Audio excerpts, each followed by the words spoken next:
Cosmo health நேயர்களுக்கு வணக்கம். நான் உங்கள் டாக்டர் ராஜலட்சுமி, சித்த மருத்துவர். இந்த பதிவுல எதை பற்றி பார்க்க போறோம்னா, உடல் இளைப்பு, வெயிட் லாஸ்க்கு இன்டர்மிட்டன்ட் ஃபாஸ்டிங் எப்படி ஃபாலோ பண்ணலாம்? யாரெல்லாம் ஃபாலோ பண்ணலாம்? ஃபாலோ பண்றப்ப என்ன மாதிரியான உணவுகள் எடுக்கலாம்? அப்படிங்கிறத தான் இந்த பதிவுல பார்க்க போறோம். மேலும் இந்த வெயிட் லாஸை தாண்டி வேற என்ன பெனிஃபிட்ஸ் இந்த இன்டர்மிட்டன்ட் ஃபாஸ்டிங் இருக்கிறதுல நமக்கு கிடைக்குது அப்படிங்கிறத பார்க்கலாம். இந்த இன்டர்மிட்டன்ட் ஃபாஸ்டிங் அப்படின்னா முறையான இடைவெளி விட்டு உணவு உண்ணும் முறை அப்படின்னு நம்ம சித்த மருத்துவத்துல ஒண்ணு சொல்லுவாங்க. ஒரு வேளை உண்பவன் யோகி, 2 வேளை உண்பவன் போகி, 3 வேளை உண்பவன் ரோகி அப்படின்னு. ஒரு வேளை ஒருத்தன் சாப்பிட்டான் அப்படின்னா அவன் எப்படின்னா யோகினா அதுக்காக சாமியார் மாதிரி இல்ல. அவனோட திங்கிங் அப்படிங்கிறது எப்படி இருக்கும்னா, அவங்களுக்கு ரொம்ப கிளியரா, கிறிஸ்டல் கிளியரா இருக்கும். தேவையில்லாத பேச்சுக்கள் பேச மாட்டாங்க அப்படிங்கறத தான் அவங்க யோகின்னு சொல்றாங்க.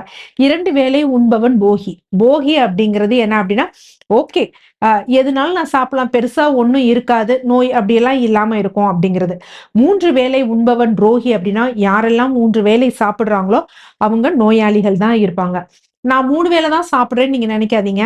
நீங்க இடையில ஒரு காஃபி, டீ குடிச்சாலும் சரி, ஒரு ஸ்நாக்ஸ்ன்னு எடுத்தா கூட இதுவும் ஒரு வேளை உணவாகத்தான் கணக்கு வச்சுக்க முடியும். அதை நீங்க நல்லா யோசிங்க. அப்படின்னு இது பாக்குறப்போ ஒரு நாளைக்கு நம்ம ஒவ்வொருத்தரும் 5 முறைக்கு மேல எடுக்கிறோம். அப்ப அந்த மாதிரி விஷயத்த இது கட் பண்ணுது. அது ரொம்ப முக்கியமான விஷயம். அடுத்து இந்த இன்டர்மிட்டன்ட் ஃபாஸ்டிங்ல என்ன சொல்லப்படுது அப்படின்னா, நீங்க என்ன சாப்பிடணும் அப்படிங்கிற ரூலை இந்த இன்டர்மிட்டன்ட் ஃபாஸ்டிங் கொண்டு வர்றது இல்ல. ஆனா எவ்வளவு கால இடைவெளியில சாப்பிடணும் அப்படிங்கிற ஒரு ஸ்டாண்டர்ட் ரூலை இந்த இன்டர்மிட்டன்ட் ஃபாஸ்டிங் கொண்டு வரப்படுது அப்படிங்கறத சொல்றாங்க. இந்த இன்டர்மிட்டன்ட் ஃபாஸ்டிங் ஆனது மெட்டபாலிக் ஸ்விட்சை ஆன் பண்ணுது அப்படின்னு. அது என்ன மெட்டபாலிக் ஸ்விட்சை ஆன் பண்ணுது அப்படின்னா, நான் முன்னாடி சொன்ன மாதிரி தான். இப்ப என்ன நம்ம நினைக்கிறோம், நான் 3 வேளை சாப்பிட்டேன், 1 வேளை சாப்பிட்டேன். சில பேர் சொல்லுவாங்க, நான் சாப்பிடவே இல்லை இன்னைக்கு ஃபுல்லா அப்படிங்குவாங்க. அப்படியே எதுவுமே சாப்பிடலையா அப்படின்னா, இல்ல இடையில ஒரு டீ குடிச்சிருப்பாங்க, பஜ்ஜி போண்டா அதெல்லாம் சாப்பிட்டுருப்பாங்க. ஆனா நான் சாப்பாடு சாப்பிடல, ரைஸ் சாப்பிடல அப்படிங்குவாங்க. ஆனா அது கணக்கு கிடையாது. நம்ம ஒவ்வொரு உணவும் சாப்பிடும் பொழுது என்ன ஆகும் அப்படின்னா, ரத்தத்தின் சர்க்கரை அளவு இன்க்ரீஸ் ஆகும். அப்ப இன்க்ரீஸ் ஆகுறப்ப கணையம் இன்சுலினை சுரந்து இன்சுலின் ஸ்பைக் அப்படிங்கிற ஒரு விஷயம் இருக்கும்.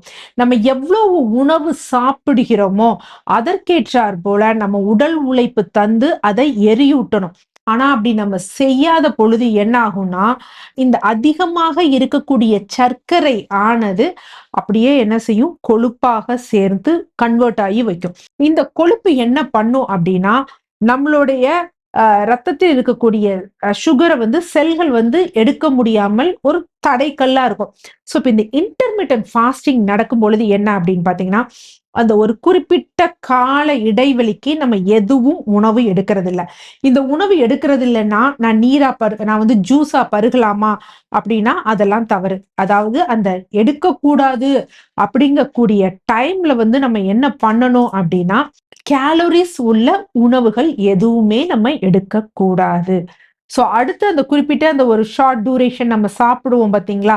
அந்த டயத்துல மட்டும் தான் கேலரிஸ் உள்ள உணவுகள் நம்ம எடுத்து கொள்ளணும். டக்குன்னு எடுத்த உடனே இந்த இன்டர்மிட்டன்ட் ஃபாஸ்ட் அப்படி நம்ம ஃபாலோ பண்ணும் பொழுது என்ன ஆகும் அப்படின்னா, ரொம்ப நேரம் நம்ம கேலரிஸ்க்குரிய உணவு எதுவுமே இல்ல. அப்ப எனர்ஜி தேவை, குளுக்கோஸ் தேவைங்கிறப்ப என்ன பண்ணும்னா, உடம்பானது எங்கெல்லாம் இந்த கொழுப்பு சேர்த்து வச்சிருக்கோமோ அந்த கொழுப்பை என்ன செய்யும்னா எரியூட்டி அதை குளுக்கோஸா கன்வெர்ட் பண்ணி அதை செல்களுக்கு கொண்டு வரும். இந்த விதத்துலதான் என்ன அப்படின்னா, இந்த இன்டர்மிட்டன்ட் ஃபாஸ்டிங் ஆனது உடல் இளைப்புக்கு ஹெல்ப்ஃபுல்லா இருக்குது. சரி, நான் இன்டர்மிட்டன்ட் ஃபாஸ்டிங் யாரு இருக்கலாம், யாரு இருக்கக்கூடாது அப்படின்னா, 18 வயதுக்கு கீழ் இருப்பவர்கள் இன்டர்மிட்டன்ட் ஃபாஸ்டிங் ஃபாலோ பண்ண வேண்டாம். ஏன்னா அவங்களோட என்ன சொல்றது, ஹார்மோன்ஸ் அதே மாதிரி அவங்க growth பீரியட்ல இருக்கனால அந்த நேரத்துல ஃபாலோ பண்ணக்கூடாது. கர்ப்ப காலத்தில் இருக்கக்கூடிய பெண்களும் தாய்ப்பால் ஊட்டும் பெண்களும் இன்டர்மிட்டன்ட் ஃபாஸ்டிங் இருக்கக்கூடாது. இன்சுலின் போடக்கூடிய டைப் 1 சர்க்கரை நோயாளிகளும் என்ன பண்ணக்கூடாதுன்னா, இந்த இன்டர்மிட்டன்ட் ஃபாஸ்டிங்கை ஃபாலோ பண்ணக்கூடாது. இவங்க 4 பேருக்கும் இதை அவாய்ட் பண்றதுதான் ஒரு சரியான முறை. ஓகே, எடுத்த உடனே இந்த இன்டர்மிட்டன்ட் ஃபாஸ்டிங்க்கு நான் இந்த விண்டோ இதெல்லாம் சொல்றாங்களே, அதை நான் ஜம்ப் பண்ணிருவேனா? அப்படி முடியாது. என்ன பண்ணுவோம் அப்படின்னா, ஒரு ஒரு 2 நாள் இருப்போம். 3வது நாள் வந்து பார்த்தீங்கன்னா, பயங்கரமா வந்து நம்ம எடுக்க ஆரம்பிச்சுருவோம். ஃபர்ஸ்ட் வந்து மைண்ட் லெவல்ல வந்து நம்ம வந்து இதுக்கு செட் ஆகணும். வாரத்துல 7 நாட்கள் இருக்கு அப்படின்னா, 5 நாட்கள் வந்து என்ன பண்ணலாம் அப்படின்னா, நம்ம இதுவரைக்கும் ஃபாலோ பண்ணி கொண்டிருந்த நார்மல் உணவு முறைகள ஃபாலோ பண்ணணும். 2 நாட்கள் என்ன பண்ணணும் அப்படின்னா, இன்டர்மிட்டன்ட் ஃபாஸ்டிங் ஃபாலோ பண்ணணும். அந்த 2 நாட்களும் இந்த 500 கேலரிய தவிர வேற எதுவுமே சாப்பிடக்கூடாது. ஒரு 1 மாத காலம் ஃபாலோ பண்ணணும். அந்த 2 நாள் ஃபாஸ்டிங் இருக்கிறத தொடர்ந்து இருக்கக்கூடாது. ஒரு 3 நாட்கள், அப்புறம் இடையில 1 நாள், அடுத்து 2 நாட்கள், அடுத்து 1 நாள் அப்படிங்கிறதா ஸ்டெப் 1ஆ வந்து இருக்கணும். ஸ்டெப் 2 அப்படிங்கிறது என்ன அப்படின்னு பார்த்தீங்கன்னா, 1 நாள் விட்டு 1 நாள் ஃபாஸ்டிங் எடுக்கணும். 1 நாள் நம்ம நார்மல் உணவு எடுக்கணும். அதாவது இதுவரைக்கும் நம்ம எடுத்துக்கொண்ட உணவு முறைகள். ஒரு நாள் என்ன அப்படின்னு பார்த்தீங்கன்னா, இந்த 500 கேலோரிஸ் இருக்கக்கூடிய உணவுகள். ஸோ இந்த மாரி எப்படின்னா, ஒரு நாள் விட்டு ஒரு நாள். அப்படி வந்து நம்ம ஃபாலோ பண்ணணும்.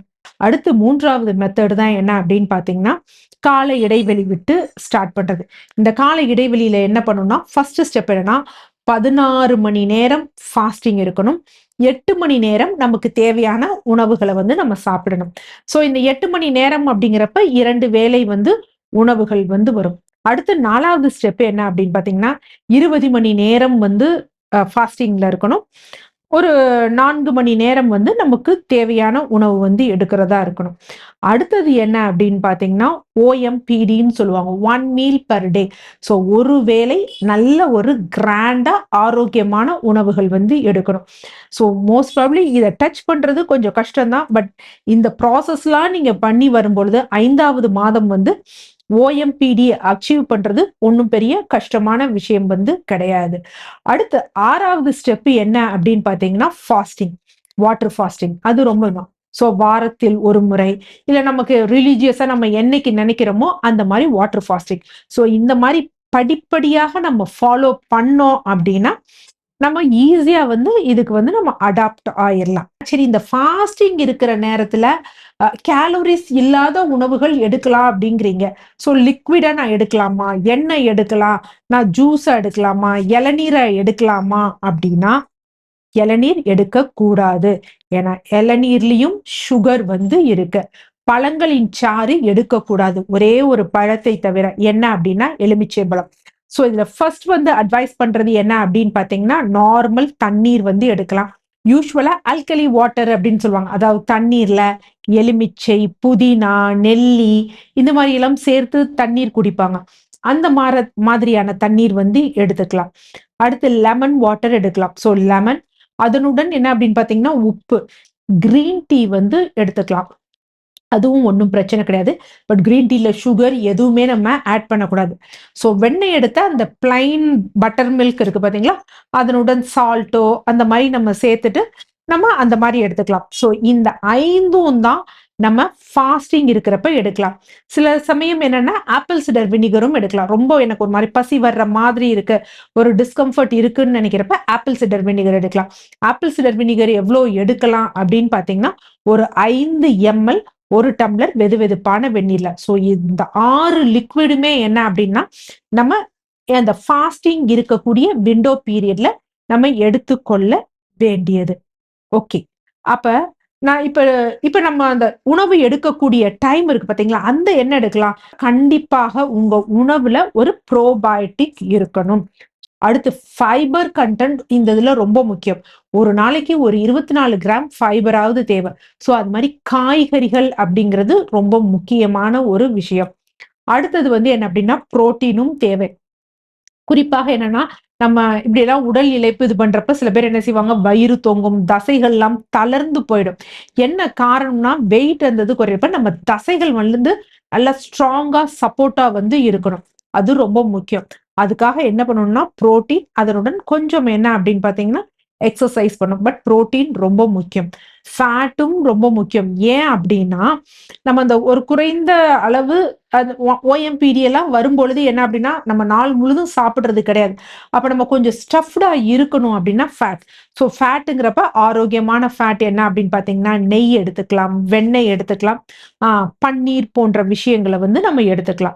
ஆக்சுவலா வந்து என்ன அப்படின்னா, ஃபாஸ்டிங் இந்த செல்ஃப் ஃபாஸ்டிங் அப்படிங்கிறதுக்கு வந்து நல்ல ஒரு நோபல் பிரைஸே வந்து குடுத்துருக்காங்க. 2017லயோ, 15லயோன்னு நான் நெனைக்கிறேன். ஸோ எதுக்கு அப்டின்னா, நம்ம இந்த மாரி ஃபாஸ்டிங் இருக்கிறப்ப நம்ம செல்கள் வந்து என்ன அப்டின்னா, அது ஆட்டோஃபேஜி தேவையில்லாது தன்னால அழியும். ஸோ இதனால கேன்சர் போன்ற நோய்கள் வந்து வருவது தடுக்கப்படும். எங்களுக்கு பரம்பரை ரீதியா கேன்சர்ஸ்லாம் இருக்கு அப்டிங்கிறவங்க, இந்த இன்டர்மிட்டன்ட் ஃபாஸ்டிங்க ஃபாலோ பண்ணி, எண்ட்ல வாட்டர் ஃபாஸ்டிங் அப்டி கொண்டு வந்து வச்சோம் அப்டின்னா, நல்ல வந்து ஒரு பலன் தரும். ஆனா, இந்த இன்டர்மிட்டன்ட் ஃபாஸ்டிங்க எடுப்பதற்கு முன்னாடி மருத்துவரை கலந்து ஆலோசிச்சுட்டு, சில பேசிக் இன்வெஸ்டிகேஷன்ஸ் இருக்கு. ஏன்னா, இன்னைக்கு நெறைய பேருக்கு தெரியறதில்ல, தனக்கு என்ன பிரச்சனை இருக்குன்னு. நம்ம இன்வெஸ்டிகேட் பண்றப்ப தான் நமக்கு இந்த பிரச்சனைகள் இருக்கு. இல்ல நமக்கு சிறுநீரக பிரச்சனை இருக்கு, கல்லீரல் பிரச்சனை இருக்கு அப்படின்னு தெரிய வருது. ஸோ அப்ப அதற்குரிய தீர்வுடன் இந்த இத எப்படி ஃபாலோ பண்ணும்? சில சத்து குறைபாடு இருக்கு அப்படின்னா, ஏற்கனவே நீங்க அனிமிக்கா இருக்கீங்கன்னு வச்சுக்கோங்களேன். நீங்க அது இல்லாம நான் இன்டர்மிட்டன்ட் ஃபாஸ்டிங் ஒரு நாளைக்கு ஒரு வேள நீங்க 10 இட்லி சாப்பிட்டாலும் பிரயோஜனம் கிடையாது. குண்டா சோறு சாப்பிட்டாலும் பயன் கிடையாது.